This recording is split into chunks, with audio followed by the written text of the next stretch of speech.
Hey everybody, I wanted to share this app with you. It's the app that I created with C++, and it's a very simple banking app, or more like account managing app, where you can put different accounts and manage them.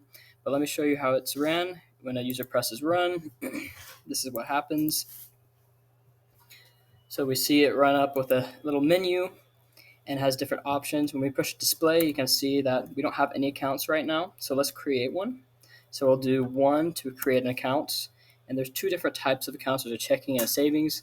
And so we'll just start with a checking account where you just put the name of the owner. My name is Noah. So let's do that. And let's say we start off with 500. And now when we display the accounts, we see that Noah has an index of 0, and he also has a balance of 500. So now that we have that there, let us now see if we can create a new account. So let's create a new one, and this time we'll do a savings. So we'll press 2. And so the owner, let's just say, I don't know, John. Initial balance, let's say he has an initial balance of 700.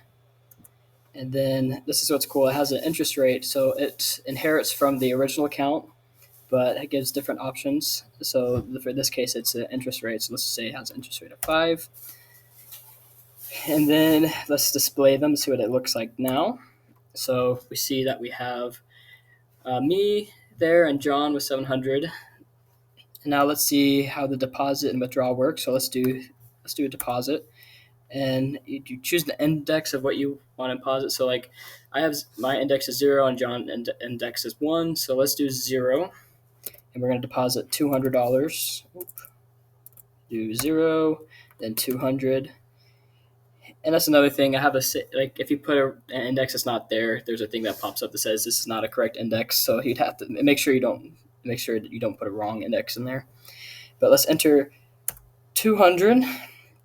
And now let's display so we click 2 to display the accounts. And so, yep, I added 200, so now I also have $700 in there. But let's deposit, or let's withdraw. So let's do 4. I'll just take out that $200. So we'll do 0 because that's my index, 200 amount, and now let's display. So we'll click 2. And yep, so I have back at 500. And then it also has the saving capability. So let's click 5 to save that. And then now let's close the terminal just to prove. And then we will run it again. I'll just give it a second. And now when I do display accounts, it still has the accounts there, and it's saved into this accounts.txt file where it has them stored in there, and it can pull from it. And just a quick look at the code that I've written. Oops, that's not what I meant to do. Okay, so here's just a quick rundown. So we have the class account with everything, all the functions that is used for it. And then we also have the savings account, which inherits from the public account. And then you can write to a file, read from a file, create an account, create savings account. And then this is the main where it has all the UI for the user to use. And yep, that's just a quick rundown of my app.